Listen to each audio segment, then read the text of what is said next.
نسخہ۔ میں گھر سے نکل کر روڈ پر چلا جا رہا تھا کہ ایک بابا نے زمین سے چھوٹی سی ٹہنی لی اور فرش پر رگڑ کر بولا، لو میں تمہیں انسان کو بندہ بنانے کا نسخہ بتاتا ہوں۔ اپنی خواہشوں کو کبھی اپنے قدموں سے آگے نہ نکلنے دو۔ جو مل گیا اس پر شکر کرو، جو چھن گیا اس پر افسوس نہ کرو۔ جو مانگ لے اس کو دے دو، جو بھول جائے اسے بھول جاؤ۔ دنیا میں بے سامان آئے تھے، بے سامان واپس جاؤ گے۔ سامان جمع نہ کرو، ہجوم سے پرہیز کرو، تنہائی کو ساتھی بناؤ۔ بلا ضرورت سچ فساد ہوتا ہے۔ کوئی پوچھے تو سچ بولو، نہ پوچھے تو چپ رہو۔ لوگ لذت ہوتے ہیں اور دنیا کی تمام لذتوں کا انجام برا ہوتا ہے۔ زندگی میں جب خوشی اور سکون کم ہو جائے تو سیر پر نکل جاؤ، تمہیں راستے میں سکون بھی ملے گا اور خوشی بھی۔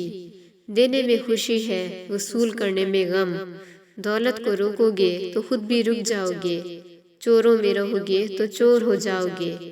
اللہ راضی رہے گا تو جگ راضی رہے گا، وہ ناراض ہوگا تو نعمتوں سے خوشبو اڑ جائے گی۔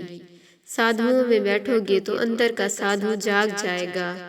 تم جب عزیزوں، رشتہ داروں، اولاد اور دوستوں سے چڑھنے لگو تو جان لو اللہ تم سے ناراض ہے، اور تم جب اپنے دل میں دشمنوں کے لیے رحم محسوس کرنے لگو تو سمجھ لو تمہارا خالق تم سے راضی ہے۔ ہجرت کرنے والا کبھی گھاٹے میں نہیں رہتا۔ بابا نے ایک لمبی سانس لی۔ اس نے میری چھتری کھولی، میرے سر پر رکھی اور فرمایا، جاؤ تم پر رحمتوں کی یہ چھتری آخری سانس تک رہے گی۔ بس ایک چیز کا دھیان رکھنا، کسی کو خود نہ چھوڑنا، دوسرے کو فیصلے کا موقع دینا۔ یہ اللہ کی سنت ہے۔ اللہ کبھی اپنی مخلوق کو تنہا نہیں چھوڑتا، مخلوق اللہ کو چھوڑتی ہے۔ اور دھیان رکھنا، جو جا رہا ہو اسے جانے دینا، مگر جو واپس آ رہا ہو اس پر کبھی اپنا دروازہ بند نہ کرنا۔ یہ بھی اللہ کی عادت ہے۔ اللہ واپس آنے والوں کے لیے ہمیشہ اپنا دروازہ کھلا رکھتا ہے۔